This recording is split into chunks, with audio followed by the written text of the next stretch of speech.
3:30 একটা না হ্যাঁ সোনামুড়ার থেকে মেলাঘর থেকে আইতেছে আইতে আসতো যে ওই সময় ঠাকুরপাড়া ঢুকতে বাকি মেশিন মন্দিরে ঢুকতে হঠাৎ করে মানে লোকজনের কথা অনুসারে দোকানদার তার কথা অনুসারে কলম বাইক থেকে স্লোই আসতো মঙ্গলবার বাজার বার পড়ে গেছে ওইখান থেকে ফায়ার সার্ভিস আনছে আইন এসে মেলা হসপিটাল দিয়েছে আমরা জিজ্ঞাসাবাদ করছি পরে যখন ইয়ে করছি তাকে তো আবার পরে ডেডে আসলো বডি ডেড আসলো মারা গেছে আগেই মারা গেছে স্পট ডেড হয়েছে কিন্তু কোনো ইঞ্জুরি নেই কেউ ধাক্কা দিছে বা ইয়ে হয়েছে এরকম কিছু ইয়ে পাওয়া গেছে শরীরে কোনো স্পট নাই না শরীরে কোনো স্পট নেই ডাক্তার একটু আগে আসছে আমরা শুনে দেখতে আমি প্রথম আইসি সেটা একলাই আসলো তখন জিজ্ঞাসলাম কী ব্যাপারটা করছি এমন কোনো বডিতে তো কোনো স্ক্র্যাচ নাই বা কোনো ব্লিডিংও নাই এরকমভাবেই কি মনে করতেছেন না স্ট্রোক করার সম্ভাবনা কোনো আছে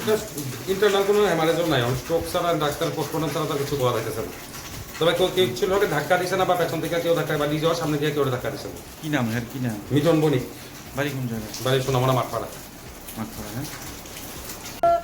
আর কেডা কইবো তুমি আমারে আর কেডা কইবো মধ্যে আমার বিষয় আছে মধ্যে আমার জামানা দেখ সত্যি জামানা আমার জামানা দেখ সত্যি বদ্ধি তুই আপু বেটা দেখ সত্যি ভাই গো তুমি তো বাইর তো গেলে না বাদ কাজা ওই দুদিন তো দুইটা লাগে বাইর যাও আজকে কিনে গেছো না বদ্ধি 10,000 টাকা